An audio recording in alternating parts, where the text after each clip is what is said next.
Heyo! My name is Sarah, and today's book review is on Sky in the Deep by Adrienne Young. Non-spoilers. I give this book a 4 out of 5 stars, and I would just like to throw this out there. I was kind of in a Viking mood because reasons. So I highly recommend this book if you're looking for basically something in that general category. So from what I know, this is a standalone book. I think it's the author's debut book. It was really good. I enjoyed it. It had the Viking-esque to it. There were some parts where the writing felt a little clunky, mostly for the action scenes. But then again, that's understandable because this, I believe, again, is the author's first book. And writing some action scenes can be difficult, so that was understandable. I did notice one grammatical error, but that really didn't bother me. It's just like, oh, grammatical error. And besides that, I did enjoy the characters. I did enjoy the tribes and the culture that she weaved together for this one book. There were some things where I easily recognized, like basically from if you watched Viking shows and stuff, like you can easily pick up on this, get the idea in your mind, and you just go from there, which I really liked a lot. The main character, her name is Eileen, and she comes from one of these clans. And every 5 years or so that her clan goes to war with another clan, well, she finds out that her brother, who she thought had died from the last battle, he's actually alive, but fighting with the enemy. So, awkward.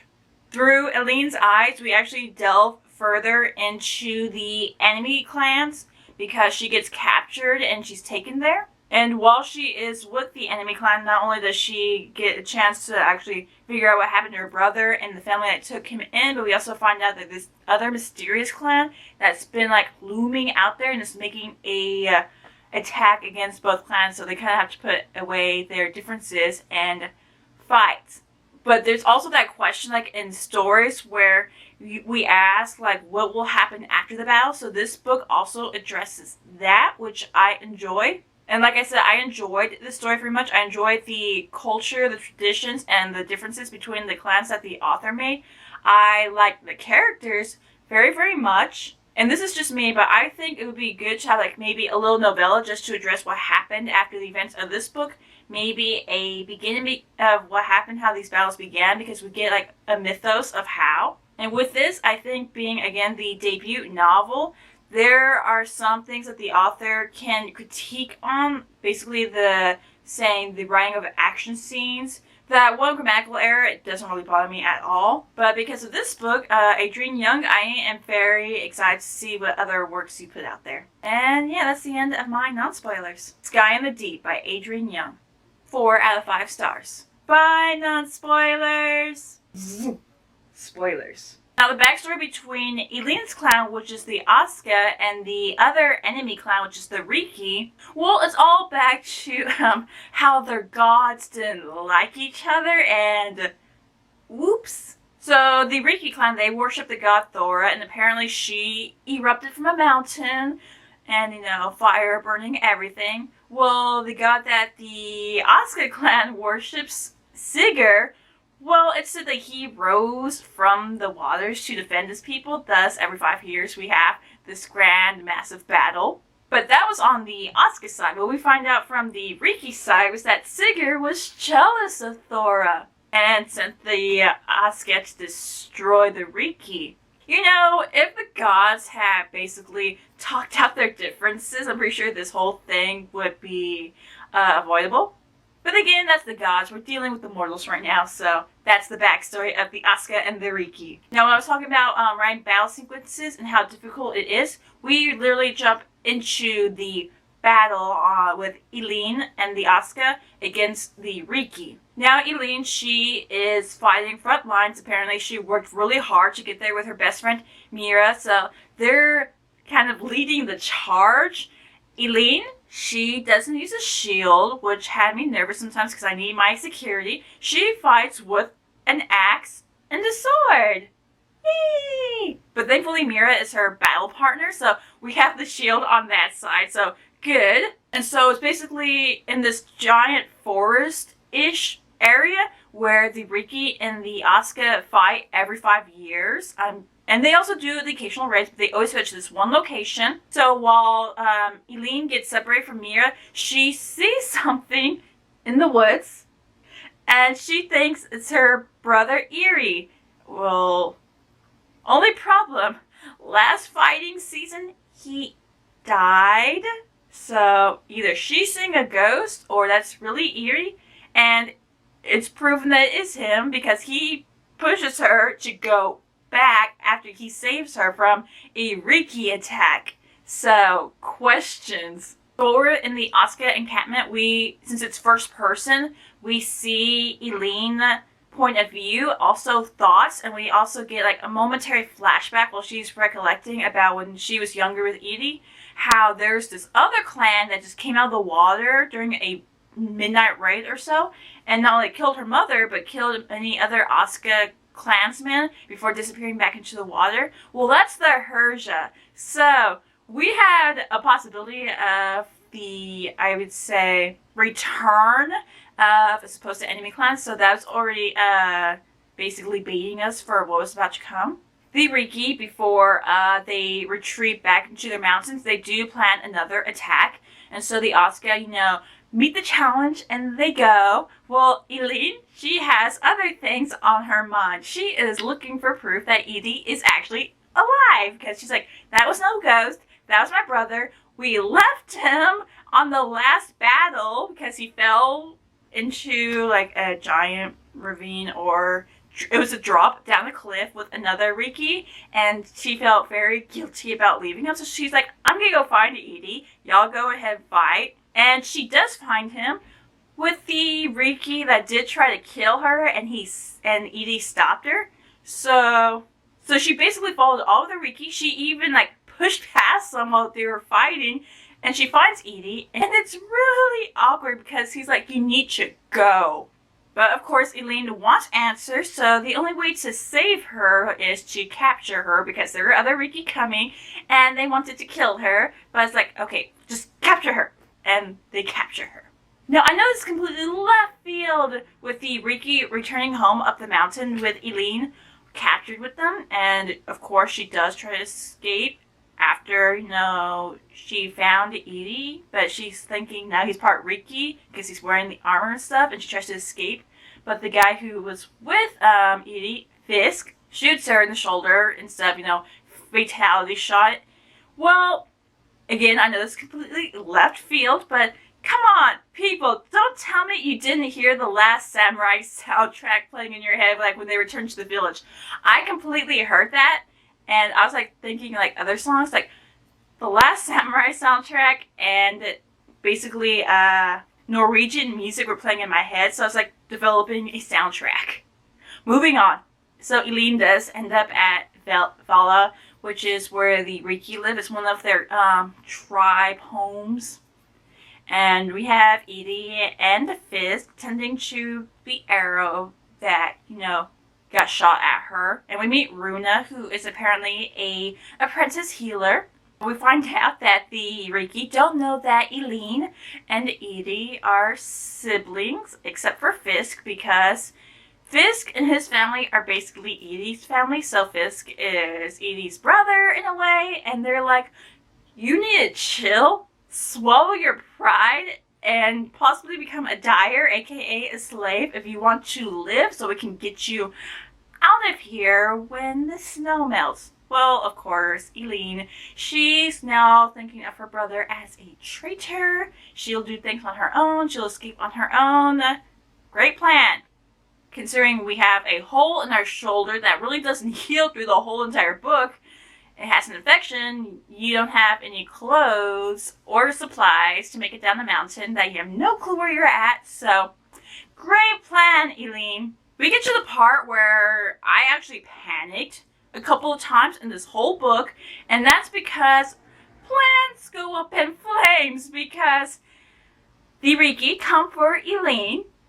They give her a collar symbolizing that she's now a dyer, and they're waiting for other Riki merchants to sell her. I'm thinking, wait, didn't Edie and Fisk say we have about 2 to 3 days before this happens? Well, no. Thank you, Thora. since we're with the Riki right now, that Fisk found out because he heard her screaming in the blacksmith's hut when he was putting the collar on her, and he manages to buy her before some weird creeper guy from another Riki encampment does. So I'm like, okay.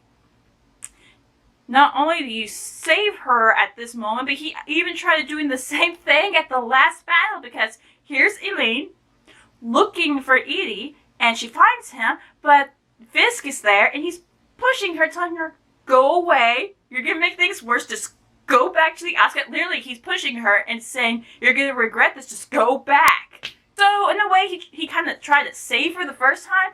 Second, he saves her the only way. He tells us that he heard her screaming, and we find out he's barely even dressed. So he rushed to save your ass, Eileen, so please be grateful. We meet Fisk and Edie's family, because again, they are basically his family. We meet Inge, who is the Riki healer and Runa's mentor. And we meet the most precious best boy of all time, Halvard.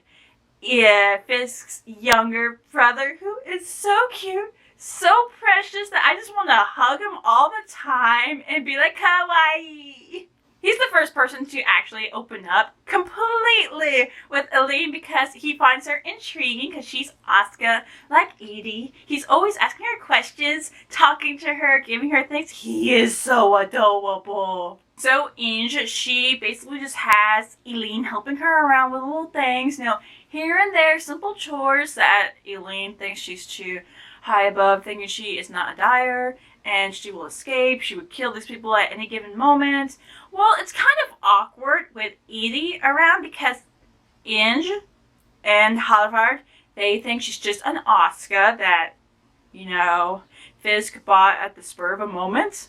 But it's very, very awkward between siblings, because Eileen, she no longer sees Edie as her brother, but a traitor, now part of the Riki, because not only does he wear their armor and everything, and he lives with Fisk and his family, and apparently he has a betrothed who is Runa. The Riki clan fully accepts him.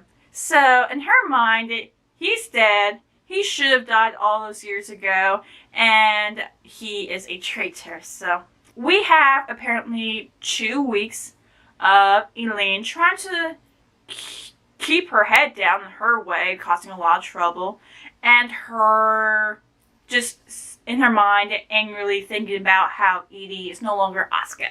I think some people will have problem with that because it's first person and we get how Eileen is feeling a lot. So we feel like a lot of hate from her during those 2 weeks. Her not fully trusting Inge, kind of getting used to Halvard around her, not trusting Fisk apparently a lot. Just her trying to think of ways how to escape. Now I know some people will probably have a problem with that. They're probably going to be thinking, where's the action? Where's the fight scene? Can we move on a bit? But I didn't mind it in a way. If you look past all the anger that she's had to pretend to be a dyer in front of all the Riki, we actually get to see more, I guess, of their way of life, and how Edie also pointed out how it feels so similar to Asuka, like how normal they are for the 5 years, for the years that they have to wait until the 5 years is up. And we get to see more of the Riki culture, especially when we meet Batala, who is the shaman lady, and we get she knows more than she's saying. And I guess some people will want to know more about the Asuka tribe social structure and their traditions and everything, but we get that through Eileen commenting the differences between them. So I think that was enough. And while she is fuming about, still being a dyer, trying to survive and everything, I was having fun seeing how the Riki lived, so I was okay with all that.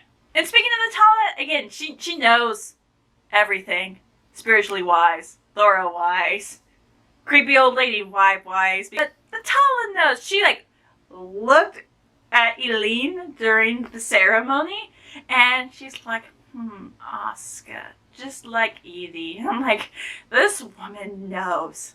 We get a little backstory and we find out that Fisk was the Riki that Edie fell over the cliff with. Well, we know from Eileen's point of view that she saw him down there supposedly dead with the Riki, and she was forced to leave. Well, while she's with Inge, Inge basically says, yes, I know that you're Edie's sister. Fisk wouldn't go out its way to do this if it wasn't for Edie. And we find out that Fisk had survived the fall and he couldn't get out. So while his father, Fisk's father, and the other Riki were looking for him, he refused to let Edie die. So they kind of formed a bond there, and then he wouldn't leave Edie down there in the snow dying. So he managed to get him to the Chavala. And while he was staying with Fisk's family, because they were going to have him become a dyer eventually, but they kind of, things changed, and they saw him more as family. So, yeah, Edie is basically a brother to Hadvard and Fisk, and son to Inge, and we see that family dynamic in the household through Elene's point of view. And he kind of tells Elene that, the Oscar, they left me to die. Well, they thought you were dead. And the Riki saved him, so he, in a way, not only owed the Riki, but as he lived with them, they slowly accepted him as one of their own. So he is Riki now. Again, breaking news! The Tala knows something because Inge actually gives Elene a moment to run away. She even says goodbye. And things don't go as planned because Riki finds Elene. She fights back when he's trying to be evil and disgusting. And he leaves her out there in the cold, in the snow, to die. And she sees the Tala, who's just standing there watching, and leaves. And,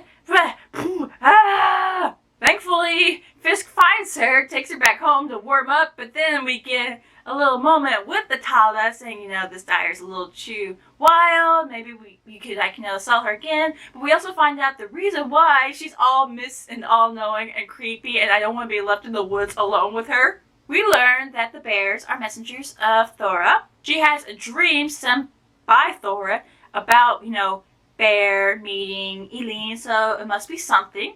We did have an encounter, though, with a bear with Fisk and Elene, and it just, stood there, took one of their fish, and left. So I'm thinking message. But because of the stream, the Tala doesn't fully trust Elene. She's watching her from the shadows. I'm like, can you elaborate more on this stream? And Elene's gonna leave eventually, so you don't have to worry about anything. Get into the main plot/conflict when the Hersha attack the Riki. Fisk and Edie, before they leave to make sure Runa and some other members are okay, they give Elene her weapons, and her job is to protect Hadvard. So yeah, the Hersha are something else because they just show up and disappear, that kind of creepy ghost thing. But you underestimate the power of a dyer who holds a sword and an axe, because they go into Fisk's home and it's just Elene and Hadvard, and another Hersha comes in and is like, oh, it's just a dyer, just kill it. Are y'all not seeing the weapons that she's holding in her hand? Really? She takes care of that situation, and our job is to get to the house where Inge and Runa are. And I'm willing to let the Hersha retreat with apparently prisoners that they have, so we can go over our numbers and everything, see how many Riki died, how many are injured and everything. When the Hersha do the unthinkable. Fisk shows up to Elene trying to chase after the Hersha, and she says, they took Hadvard. The Hersha must burn and die. Destroy them all! We tracked down the Hersha. We found out that they did harm Hadvard just a little bit, so they all must die. Oh, and the Tala is there as well, so let's just collect her as well. But we do get Hadvard, as well as some deaths of the Hersha. I am not satisfied. And we return back to the Riki. And we also find out that their home wasn't the only one that they attacked. The Hersha are on the move, and Elene captured one because he was wearing Aska armor. The Hersha also attacked the Aska. So they're on a full-out warpath to destroy both Riki and Aska. So you know what that means. Team up! But then again, it's both enemy clans have been fighting for how many years and how many dead ones, loved ones, by the hands of their enemies. So it'll be an interesting team up, and again, it also raises the question, what will we do after if we defeat the Hersha? Real life thoughts, people. Now, the plan is to go, first of all, check on the other Riki encampments to see how much they were damaged because the Hersha guy, after being tortured by Eileen in front of all of the Riki, mentioned how they both attacked the Asuka and the Riki. Well, the goal is to get Eileen to her home with Fisk to see how much of the Asuka remain. See if we can get a possible alliance. But first of all, we need to get that color removed, which Fisk does. And he tells the blacksmith, remove it. And he's like, okay. And we no longer have the collar on her. Yay! We return to Eileen's home, which didn't fare so well. This is a moment where we see a very human moment from Eileen because all these things are just sinking in. What's the point of fighting the Riki if the Hersha wipe us out? What are we going to do if we survive? There's going to probably be so few of us left. It was a very human moment because Eileen is now basically grappling with, I guess, a self-identity crisis because she was always this strong person, but now she's unsure of what to do next. So that was a very intense emotional moment that Fisk was there to help support her through. In a way, he was just there for her. And we also find out that there's a secret place where the Asuka, if there's any that were left, they would go. It's called, I guess, Virki. And it's just a hiding place. And so when they find out that the Asuka are there, Eileen feels like sad or ashamed that the Asuka, which are very proud people, are actually hiding. Her dad's alive, thank you very much, and so is Mira. But they're kind of questioning the fact that Fisk is there and she brought him to Virki. And so tensions are high. Fisk meets Espen, who is the leader of the Asuka group that Eileen lived with. He points out that I'm not a clan's leader. I'm just here to deliver the message. So if we want to go talk terms and agreements, we need to go back to Vala. And for those of you who are thinking all those years of wars and bloodshed that can't just be wiped away by saying, hey, the Hersha are attacking both of us, let's put our differences aside, let's come up with agreement, y'all are correct. Because we already know that Mira and Eileen's father are up to something on the orders of Espen. And at the Cloak of Night, this happens, and I would have been by the fire, and I was like, hey. It's late. We gotta get up early in the morning. Let's be friends and deal with this later, okay? Mira tries to kill Fisk, people. I mean, it's already apparent that she didn't like him from the get-go just because he's Riki, and all of her family members are dead because of the Riki. But that very night, Eileen tells her father that Edie is alive, and the dad is very understanding about that. He's just like thinking, my son is alive. But Mira isn't all that she convinced, and she wanted to kill Fisk because it was orders by Espen. Kill Fisk, find how many and where the Riki are, and come back and do a suicide death squad. Hit on them. But at least, you know, Eileen's father is now conflicted now that he knows that Edie is alive. But come on. We are we're near the eve of war. Can we just put aside killing each other until it's over and then talk about it later? I'm going back to sleep. We have like 35 pages left in this book. I'm wondering, how is this battle gonna go down? Because we make it back to Vala with all of the Riki there. They really don't care that Eileen's father and Mira are Asuka and they're there.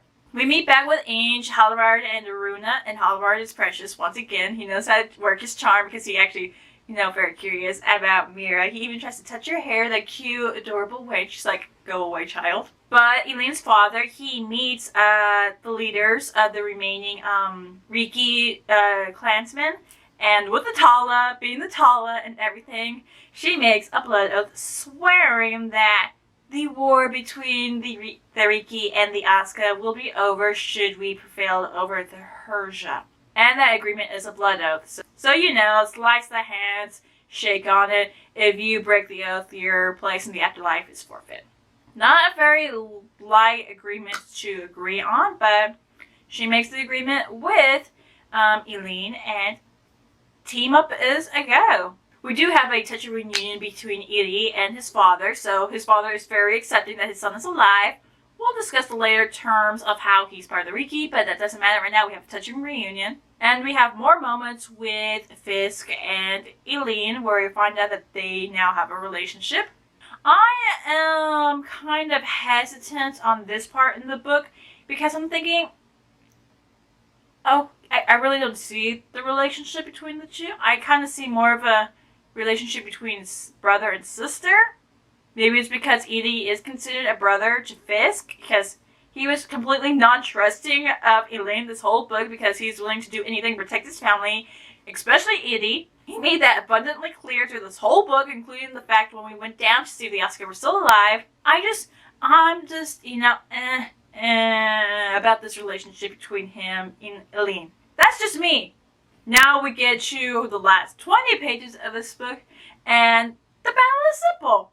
The Asuka do a sneak attack into the Hersha encampment, which apparently is very huge. They kill some. Then they lure the remaining Hersha to a cliff where not only do the Asuka jump into the water, but the Riki are shooting arrows at the Hersha to pick them off. We get to where Eileen's home once was, with the surviving Hersha somehow making it to shore, where the Riki fight them along with the remaining Asuka. We tricked some Hersha to go around, which Eileen's father had planned for, so we're attacking over there. Mira and Eileen are back to their usual team-up thing, so they're fighting side by side. Eileen almost drowns because she was worried about where Fisk was, and Hersha took that moment to attack her, but Fisk saves her. And then we get the signal that the battle is over, and that the team-up between the Riki and the Asuka prevailed over the Hersha. I find this battle a little anticlimactic because we raised the Hersha to being this ominous force that came from a god that we knew nothing about, and they just appeared out of nowhere and just disappeared. I got the feeling that they were more than just human by the way how they were always described, how they were dangerous story boogeymen, but then we found out that they were just regular people, no magic whatsoever, but there's a lot of them. There wasn't that many Asuka left. There's more Riki than Asuka, but then the battle was over, and the remaining Hersha disappeared and were hunted ever since after the battle. I'm like, I was expecting a bigger battle, like very bigger, very bloodshed, but the Asuka and the Riki prevailed, and their way of life is now saved, minus the every 5-year battle. So, differences aside, let's move forward for the better generation. And we end off the book with Runa marrying Edie. Fisk, Inge, and Haldemar do go back to where Eileen's home was to help rebuild, while the other Asuka decided to go to the other places to live. Eileen's father survived, but his days as a warrior is over. We now have forever lasting peace, and we are also hunting down the remaining Hersha and warning them that never to attack ever again. And we end up with Fisk and Eileen watching Hallvard playing with Asuka children, thinking this day, they never thought this day would come, but it is now their future. And that's the end of my spoilers. Again, if you're in a Viking mood because of stuff, I highly recommend picking this book up. It was enjoyable. It was kind of, say, a fast read in a way, because it's not that big. The battle sequences, to me, again, were kind of a little clunky in a way, so I kind of drawn out of the moment every now and again. I really enjoyed the characters. As you can tell, Hallvard is precious boy, child, and the Hersha must all die because they harmed him. This is a good standalone novel, but if the author ever decides to do, like, say, a novella, I would like to see a time skip to see, maybe a year later, see how the Riki and the Asuka are doing. Or maybe how we can see how the first battle began. And again, my point about Fisk and Eileen's relationship is like, it's kind of, I couldn't find it, but it's like, if y'all ship these two, y'all go. And there's that just one little grammatical error, but I think it's because the author was like in the heat of the moment because we were on the eve of war, so I will let that one pass. Besides that, I just have to say this was a good read. I really enjoyed it. It had the whole Viking moments for me, and again, I heard like Norse music and Last Samurai music going around. I know that's completely left field, but it was like a great theme song going on. And yeah, Sky in the Deep by Adrian Young.